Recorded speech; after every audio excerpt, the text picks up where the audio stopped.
নমস্কাৰ বন্ধু বান্ধৱীসকল, আজি আকৌ এবাৰ আপোনালোকৰ মাজলৈ কিমান ইণ্টাৰেষ্টিং জিকে কুৱেশ্যন এনচাৰ লৈ আহিছোঁ। আশা কৰোঁ আপোনালোকে আজি এই ভিডিঅ'টো ভাল পাব।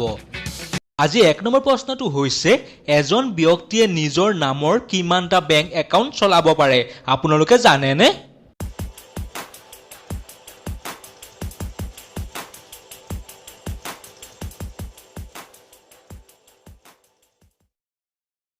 ইয়াৰ উত্তৰটো হৈছে আনলিমিটেড। আজি 2 নম্বৰ প্ৰশ্নটো হৈছে, পৃথিৱীৰ ভিতৰত সকলোতকৈ বেছি জোৰত ইণ্টাৰনেট কোন দেশত চলে আপোনালোকে ইয়াৰ উত্তৰটো জানেনে?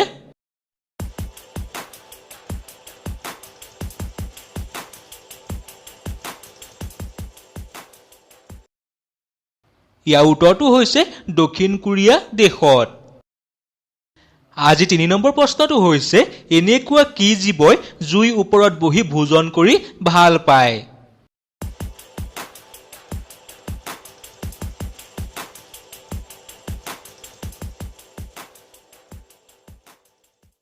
ইয়াৰ উত্তৰটো হৈছে গেলৰছ নামৰ এবিধ জীৱই। আজি 4 নম্বৰ প্ৰশ্নটো হৈছে, আপুনি জানেনে যে এটা গৰুৰ বয়স কিমান?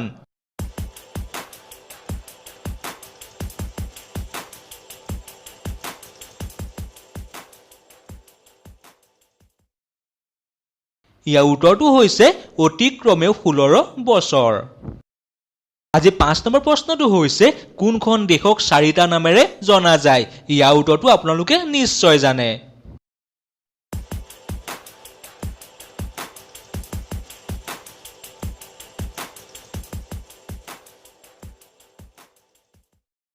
হয়, আমাৰ দেশ ভাৰতবৰ্ষক 4টা নামেৰে জনা যায়।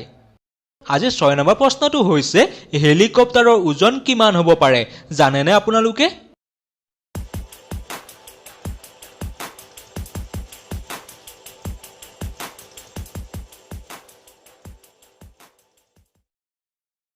ইয়াৰ উত্তৰটো হৈছে 8000 কিলো। আজি 7 নম্বৰ প্ৰশ্নটো হৈছে, যিকোনো ঘটনা 20 বছৰলৈকে মনত ৰাখিব কোনবিধ জীৱই পাৰে?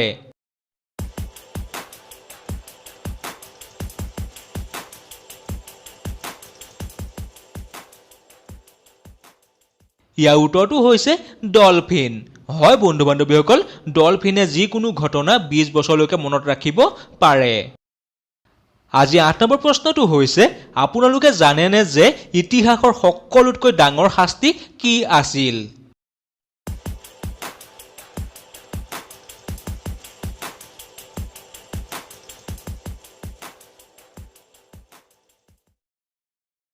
ইয়াৰ উত্তৰটো হৈছে জীয়াই জীয়াই জ্বলাই দিয়া।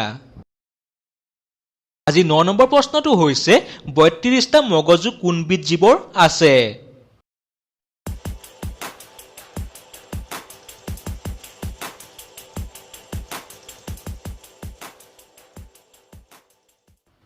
ইয়াৰ উত্তৰটো হৈছে জোকৰ। হয় বন্ধু বান্ধৱীসকল, জোকৰ 32টা মগজু আছে। আজি 10 নম্বৰ প্ৰশ্নটো হৈছে, মেকুৰীক কোন দেশত পূজা কৰে?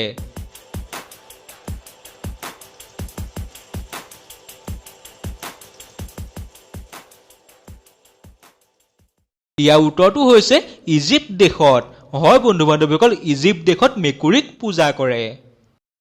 আজি 11 নম্বৰ প্ৰশ্নটো হৈছে, ঘড়ী কোন দেশৰ মানুহে নিপিন্ধে?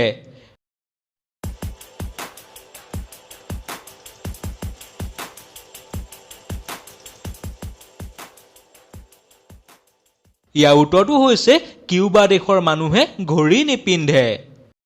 আজি 52 নম্বৰ প্ৰশ্নটো হৈছে, সকলোতকৈ প্ৰথম চেলফি গোটেই পৃথিৱীৰ ভিতৰত কেতিয়া লৈছিল আপোনালোকে জানেনে?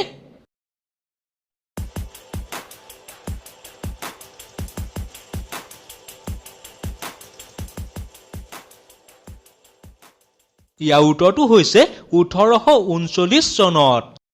বন্ধু বান্ধৱীসকল, আজি 13 নম্বৰ প্ৰশ্নটো এবাৰ IAS ইণ্টাৰভিউত এজন কেণ্ডিডেটক সুধিছিলে।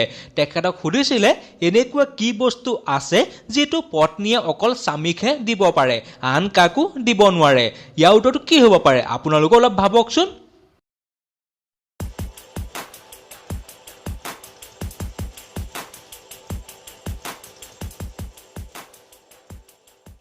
বন্ধু বান্ধৱীসকল ইয়াৰ উত্তৰটো হৈছে বিবাহ বিচ্ছেদ দিব, যিটো পত্নীয়ে অকল স্বামীকহে দিব পাৰে, নহয়নে বন্ধু বান্ধৱীসকল? আজি 14 নম্বৰ প্ৰশ্নটো হৈছে পৃথিৱীত ডাক টিকটৰ জন্ম কোনে দিছিল?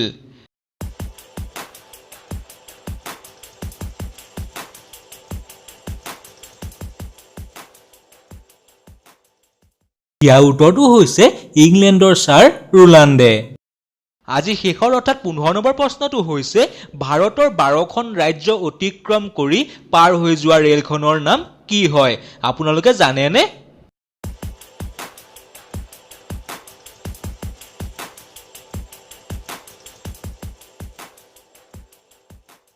হয়, ইয়াৰ উত্তৰটো হৈছে হিমসাগৰ এক্সপ্ৰেছ।